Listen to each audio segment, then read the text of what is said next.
Hey everyone, don't forget to stay tuned till after the video if you want to find out how to support me or where to follow me on social media.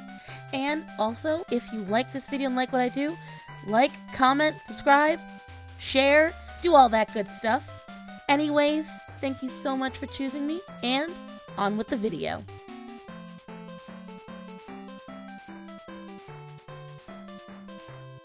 Body size is not within our control. Like, even if I ate past the point of comfortable fullness for every single meal, my body still wouldn't magically become that much bigger than it is, and it goes both ways. Even if I try to eat as little as possible at every meal, my body still may not become drastically smaller. Telling people it's not okay to accept their natural size is like telling them it's not okay to accept their natural height. Bodies are diverse. They always have been, they always will be. Why the fuck is it so hard to understand? Changes that happen naturally due to aging and pregnancy, absolutely, but lifestyle choices, abso-fucking-lutely. Why do you care? Why do you care if someone else's body changes as the result of lifestyle changes? If you don't care that their body changes as the result of aging, pregnancy, or other changes that naturally occur in our bodies, why are any other reasons unacceptable to you? Lifestyle change could be, I became a single parent and now I don't have time to exercise or cook home-cooked meal. Lifestyle change could be, I lost my job and now I don't have the financial means to eat the way I was eating before. Lifestyle change could mean I entered recovery from an eating disorder.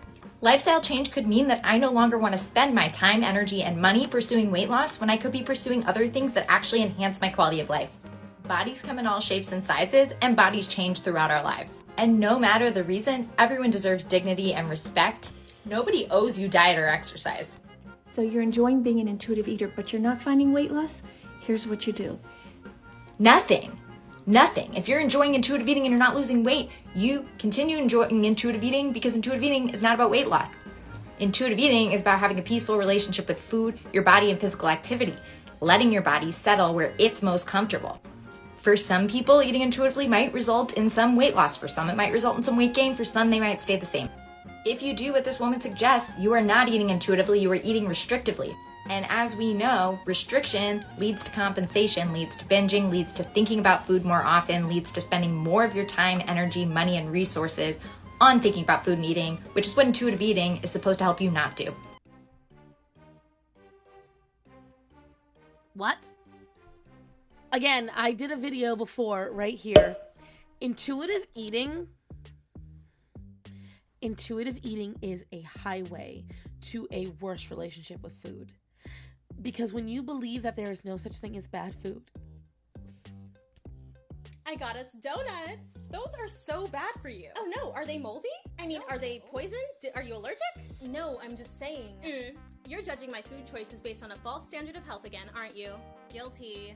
Diet culture, fat phobia, and systems of oppression have created false hierarchies of food, and it shows up everywhere. Moralizing food can lead to harmful relationships with food and disordered eating. Instead of focusing on good and bad choices, try to approach food with neutrality in mind. The only foods that are bad for you are foods that contain allergens, poisons, and contaminants, or food that is spoiled or is otherwise inedible. Eat without guilt, regardless of what society says. When you believe there is no such thing as bad food, understand that usually if someone's telling you that, they either work for the candy companies or they just don't want to hear their bad choices. Do you really need all that food? I guess I'll find out as I go along. Do you really need all that food? Yes. Do you really need all that food? Do you really need to make me question my body's signals? Do you really need all that food? I just want you to know that when you comment on my food choices, it makes me feel super self-conscious and uncomfortable. So now I can't help the size I am?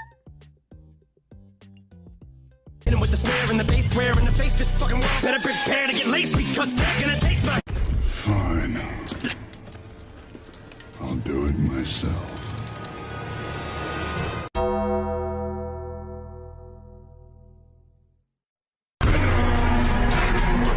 I got that adrenaline.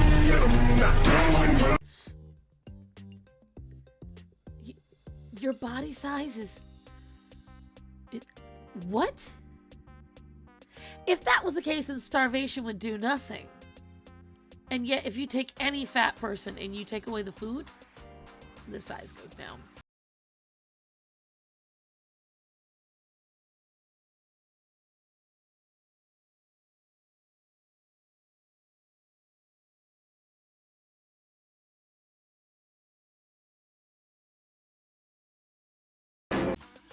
Skinny people would not get skinnier when they lack food. Yes, there are some people, very rare, who no matter what they eat don't gain weight. And there are some people, very rare, that no matter what they eat, they gain weight. But I've said this in the past. Stop using a rare instance as a blanket statement for everything. We do not use the genetic mutations and the rarities to talk about everybody. Where have I said that before? Oh, yeah. I didn't think I'd have to do this PSA again, but clearly people do not want to use the IQ God gave them. If you are here on my page to call me classist, ableist, say, Orion, please, your tail. Understand this. When I speak about the Bopo movement and about issues with losing weight, being self-accountability, all that jazz, I am not talking about people who have medical issues that prevent them from being able to lose any weight whatsoever. We're not talking about the paraplegics. We are not talking about people who have mental disorders that literally keep them from moving at all. We aren't talking about them. I need to repeat it one more time. I am not talking about them. I'm talking about people like me. People who clearly own a cell phone. If you're on TikTok, you own a cell phone. Who clearly make their own choices. Maybe they were misinformed. Maybe they were misguided. Maybe they just didn't realize it. Maybe they didn't care. Maybe they were depressed. But you still made the wrong choices, which is what got you where you are today. Okay? So maybe you need to learn now. There is literally nothing keeping you back from learning how to take care of yourself. Because you see, the Bopo loves to play this game where you can't possibly be the reason you're overweight. You poor dear, it's genetics.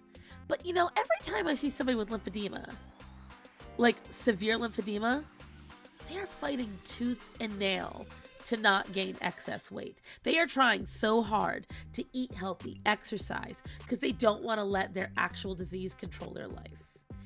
If you have a eating disorder, if you have some kind of medical condition, what does Michelle say? Don't be a poor me baby bitch. And she's right. Guys, it's not that you can't lose the weight. It's just a little harder. And the thing is, intuitive eating just teaches you to go with whatever addiction you carry. Are you really gonna eat all that? Maybe. I'll see how I feel as I go along. Are you really gonna eat all that? Yes. And I might have more later if I want more. Are you really gonna eat all that? Well, I would have considered sharing, but I don't share with food shamers. Are you really gonna eat all that? Oh, does this amount of food make you uncomfortable? Are you really gonna eat all that? Only one way to find out. Are you really gonna eat all that? Why do you think I have it on my plate? Just for decoration? It's intuitive that you want 20 sodas. It's intuitive that you want to eat 3 dozen donuts. It's intuitive that you want to have KFC every day. All they're doing is feeding into a really bad routine, and you can get past that. I will tell you right now, I can tell you without a doubt, it is very easy. It is to change the way you eat if you do it the right way. I feel so fat. Looks like you may need to make a few lifestyle changes. I know. I'm waking up at 5 a.m. tomorrow and going for a run. Then I'm hitting the gym. I'm gonna drink 2,000 ounces of water a day. I'm cutting out all sugar and I'm counting my macros. It's gonna be good. Whoa, Lassie, you're setting yourself up for failure. What are you talking about? These are awesome habits. Yeah, but if you try them all at once, you're likely to fail. If you're referring to me starting last Monday, this time is totally different.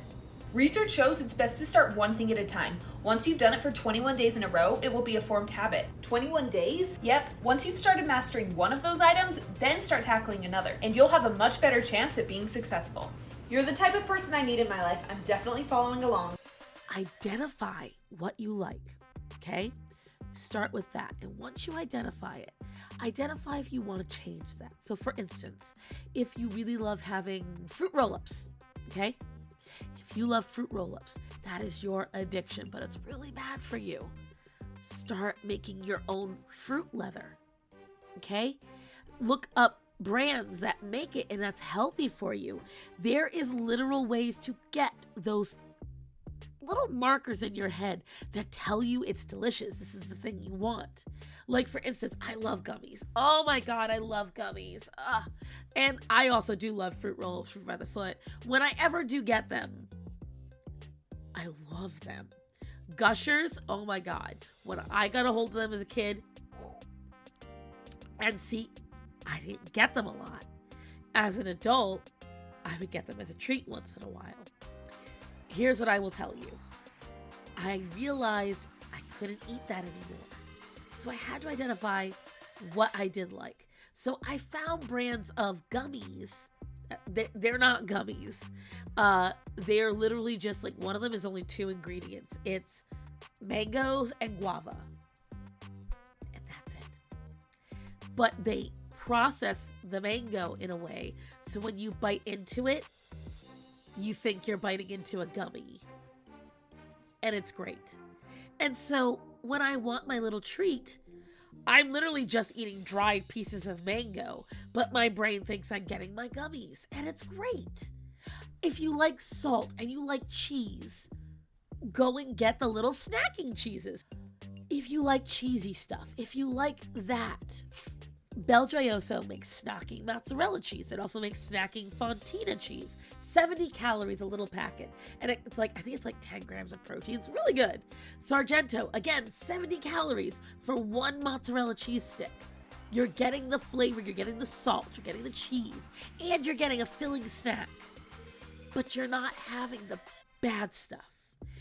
I watched this young lady, I forget her name because she's changed it a couple of times, but right here. I get a lot of arguments. Well, you know what, Starson? That's not fair. I live a life on the go. And when I'm out and about, I have a really hard time getting these things. And those are expensive. I sometimes have to have fast food. You have to? Okay. So you have to have fast food? I got the solution for you.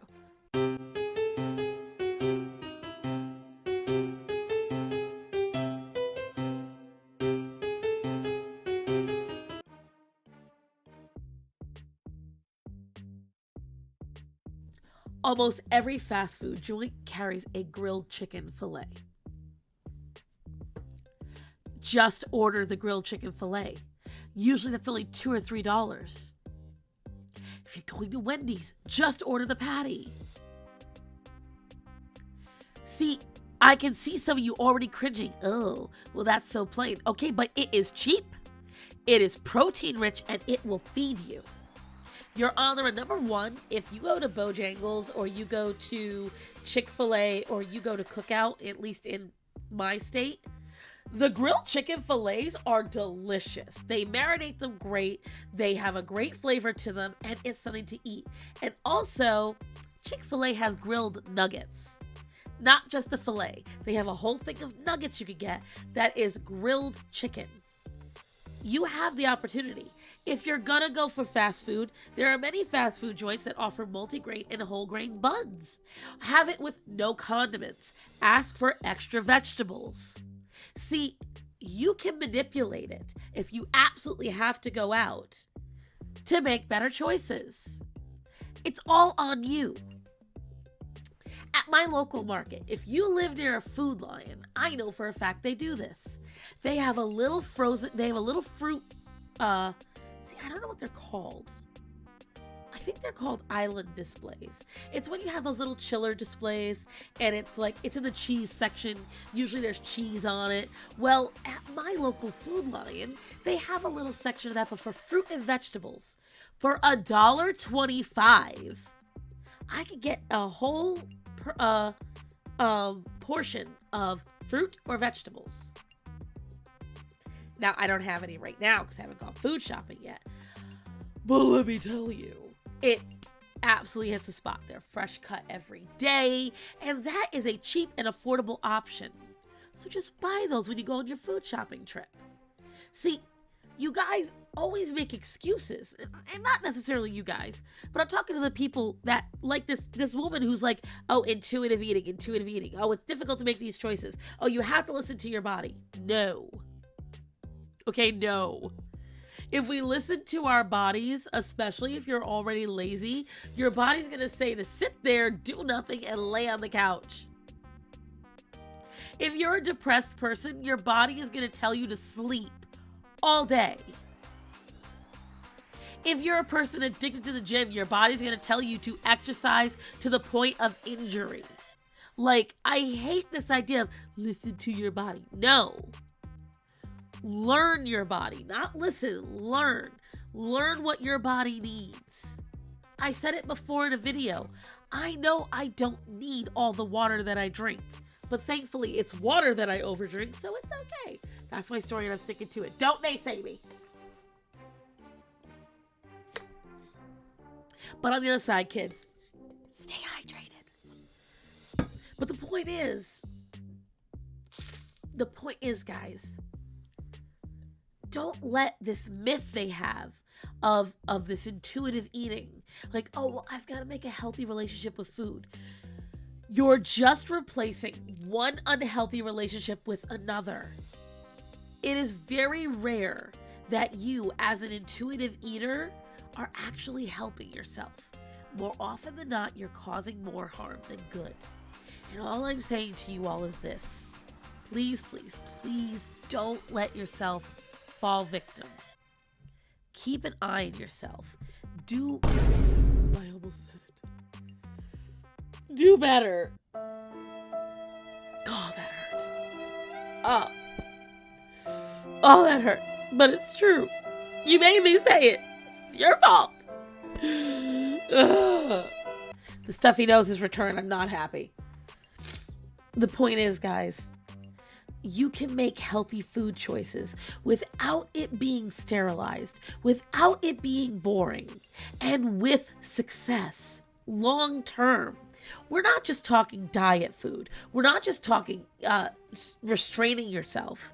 We are talking that, yes, every once in a while you can indulge. The problem is they're telling you you should always indulge, that there's never a time you shouldn't. And all I'm telling you is that you can kick that ass. You can beat that. So this is me just reminding all of you that it is far better to learn to cook, to learn to meal prep, and to avoid these absolutely manipulative tactics. I know you've got it in you. I bet you I can see it. Also, by the way, I have forgot to mention it. We haven't done community shoutouts in a while, and I've gotten some new community. And I also want to start doing community shoutouts for recipes. So I'm editing the video with this. If you have a super healthy recipe and you have receipts that it's healthy, don't be sending me no great grandma's 3-fried boiled buttered chicken. I want to see the real shit. Receipts that it is healthy and that it's helped you. And I will happily feature it on this channel. But that's all I had to say, guys. I will see you in the next one. Hey, if you liked that video, don't forget to like, comment, subscribe, share, do all that good stuff, get the voice out there. I want to remind all of my followers that I love to hear about your success. So if you have lost weight, if you have succeeded in a fitness journey, a muscle journey, please make sure you send me your before and after photos, your age of starting, your current age, starting weight, all that. Send me all the information to thestarson@yahoo.com. That is thestarson@yahoo.com. I want to also start off by thanking all my patrons. You guys help me out so much. You fund me and you help me do this. And I greatly appreciate you. I want to thank John Quinn, Emile DeVry, Edie, Anime Chan, Lady Derpy, Choco Hooligan, Esteban, Gina Cena, AJ Larre, Becoming a Better Me, Jenny Eller, Selma, Cindy Lowe, Desert Jack, and Ian. Becoming a patron also allows you to get access. If you become a patron on my Patreon, you will gain access to all of these wonderful features. You're going to get access to my NSFW artwork that I do, artwork plain and simple. I upload my raw footage onto there for my patrons, and I just do some behind the scenes stuff. I am also going to start adding more things on in the coming months. I also want to thank my members on my YouTube. This is if you do not care about my artwork, if you don't care about, seeing all that different jazz and you just want to support me. You are just absolutely gems. Thank you guys so much. And I just appreciate you guys. Remember, both Patreon and my membership start at $1 a month. I do have a goal. Once I reach it, I plan on doing some kind of contest or giveaway, so keep that in mind. If you like a lot of the clothing and jewelry that I wear in the videos, please make sure to check out my friends at No System, not sponsored. That's nosysnose.com. And they have some fantastic stuff. If you love my friend Gothix, if you like my artwork, we have 4 shirts featuring my artwork on them as well. And we just definitely, support us. That's all I gotta say. This is all my other social networks that I currently have. You can find me everywhere. I use the same name because if there's one thing I am, it's consistent. And everyone will be like, oh, not really, but it's okay. I try my best, guys. This is my most recent video or the videos I've done in the past. Thank you guys so much for supporting me. And as always, remember to tell the people that are important to you that you love them and to be safe. So guys, I love you. Be safe. Have a great day.